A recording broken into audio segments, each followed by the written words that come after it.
I guess let's start out with the fire, fatal, in the trailer home. Tell us who has been arrested in that case. Well, I think a good starting place is a little bit of the background. This last week, in the early morning hours of Monday, a fire was reported in a road over in the lake, near Lake Conroe. The firefighters, of course, responded to that, and as the fire was brought under control, they found that there was an individual inside the trailer that had died. As a result of that, the fire marshal's office became involved, and the victim of that fire was sent to our local forensic lab for an autopsy. As they started that autopsy, they found that the cause of death was a result of gunshot wounds to the head. Of course, the fire marshal's office immediately contacted the sheriff's office, and we joined with them in a joint investigation throughout the week. That investigation culminated last night with the arrest of an 18-year-old male and a 15-year-old female. The relationship between those two is that of friends only. They are not romantically involved. The 18-year-old was placed in the Montgomery County Jail last night, and he's been charged with murder. At this point, I'm not sure whether a bond has been set. The young female suspect in this case was placed into the custody of the Juvenile Probation Office here in Montgomery County. That's where we stand today.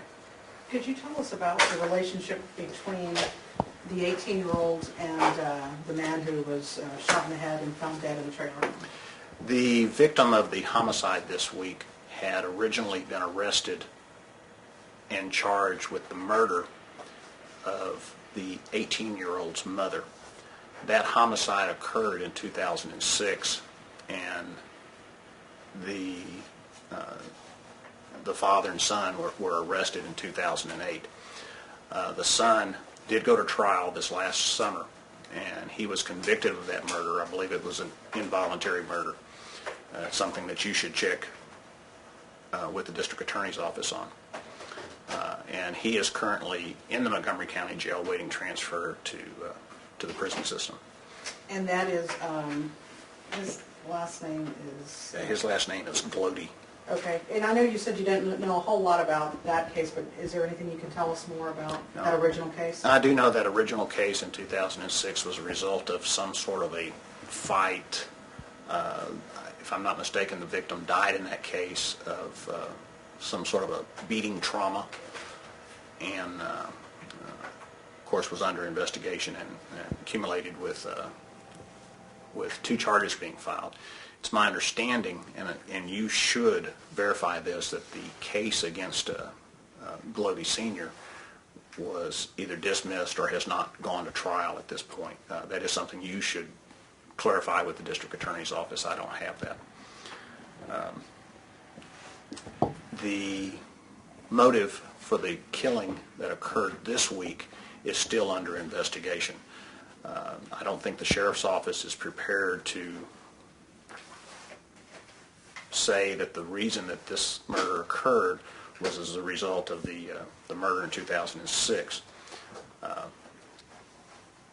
The investigators are, of course, taking that into consideration and will review those facts in total before the case is complete and forwarded to the district attorney's office for complete and total review.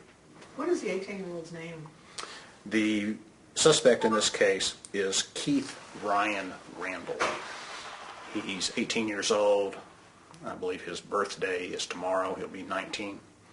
Both he and the young lady who have been placed into custody are students in the Conroe Independent School District system.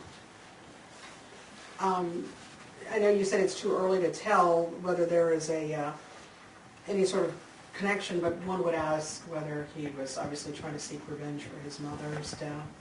Well, those are the same questions that the investigators are asking, and at this point, I don't believe the information is clear enough for the sheriff's office to go on record and say what a motive was in this horrible event.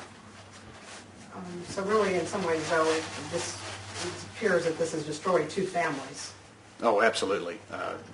You have one family where the father is now dead and the son is going to prison, and you have a 18-year-old, soon to be 19-year-old, whose mother was killed, and now it has all the appearances that he may be going to prison. Scott, do you have any additional What questions? about calls for service at the house, fire calls for service at that house, the residence? Yeah, I don't have that information available. I'm sure that's something that we can obtain for you if you have the time and want us to look it up. I'm sorry. No, go ahead. I don't have any more questions. What about, go ahead, what about, as far as you've got the male victim there, was anything done as far as the dog? Determine if the dog was killed also, or if the dog just died in the fire? I do know that the investigators closely looked at that, and in my briefing with them, that's something we didn't discuss.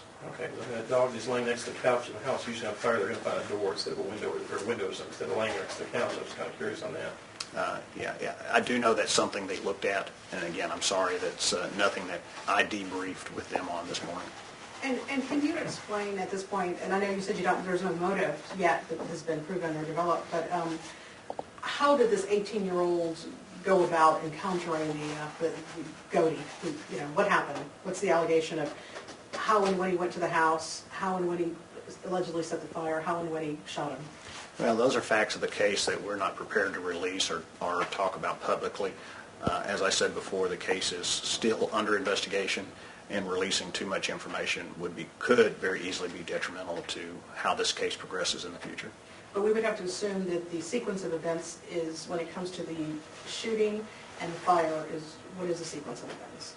Again, that's something that I'm not prepared to go into, and I don't think the Sheriff's Office is prepared to discuss publicly. But you said he was shot in the head, and then at some point the trailer home was set on fire too, right? That's correct. It's a trailer home, right? Yes, ma'am. Okay. We're going to go out to the location. I haven't seen it. Is the trailer home pretty badly damaged? Is it? The trailer home was completely engulfed and completely destroyed. And who reported the fire? It was a neighbor. Okay, I guess we've asked you everything. Can you think of anything else? Okay. I guess we're done.